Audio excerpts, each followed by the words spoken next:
Flower to flower, പൂവിൽ നിന്ന് പൂവിലേക്ക് എന്ന് പറയുന്ന ചാപ്റ്ററിൽ നിങ്ങൾക്ക് എക്സാമിന് ചോദിക്കാൻ പോകുന്ന വളരെ ഇമ്പോർട്ടൻ്റ് ആയിട്ടുള്ള ഒരു ചോദ്യമാണ് flower that have only gynoecium. Gynoecium എന്ന് പറഞ്ഞു കഴിഞ്ഞാൽ ജനിപുടം. ജനിപുടം മാത്രം കാണപ്പെടുന്ന പൂക്കൾ ഏതായിരിക്കും?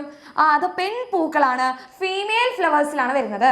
കാരണം എന്താണ്? നമ്മുടെ ഫീമെയിൽ ഫ്ലവർ നോക്കുകയാണെങ്കിൽ ഫീമെയിൽ റീപ്രൊഡക്റ്റീവ് പാർട്ടിനെയാണ് നമ്മൾ എന്ത് പറയാം? ഗൈനീഷ്യം അല്ലെങ്കിൽ ജനിപുടം എന്ന് പറയുന്നത്. ഇനി mail reproductive part of A flower അല്ലെ, അതായത് ആൺ ലിംഗാവയവത്തിനെയാണ് നമ്മൾ എന്ത് പറയുന്നത്? ആൻഡ്രീഷ്യം അല്ലെങ്കിൽ കേസരപുടം എന്ന് പറയുന്നത്. കേസരപുടം എന്ന് പറയുന്നത്.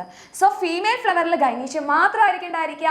മെയിൽ ഫ്ലവർ നോക്കിക്കഴിഞ്ഞാൽ അവിടെ ആൻഡ്രീഷ്യം മാത്രമായിരിക്കും ഉണ്ടായിരിക്കുക. ഈ ഒരു കാര്യം മക്കൾ എല്ലാവരും പഠിച്ചു വെക്കണം. ഇനി ആൻഡ്രീഷ്യത്തിൽ ഏതൊക്കെ ഭാഗങ്ങളുണ്ട്, ഗൈനീഷ്യത്തിൽ ഏതൊക്കെ ഭാഗങ്ങളുണ്ട് എന്നുള്ളതും എക്സാമിന് ചോദിക്കും. അതുകൂടി ഉറപ്പായിട്ട് പഠിച്ചു വെക്കുക. എക്സാമിന് ഷുവർ ആയിട്ട് ചോദിക്കും. അടിപൊളിയായിട്ട് ക്രിസ്മസ് എക്സാമിന് മാർക്കൊക്കെ വാങ്ങാം. ഈ ഒരു ഷോർട്സ് നിങ്ങൾ എല്ലാ ഫ്രണ്ട്സിനും ഷെയർ ചെയ്യുക, ലൈക്ക് ചെയ്യാൻ മറക്കരുത്.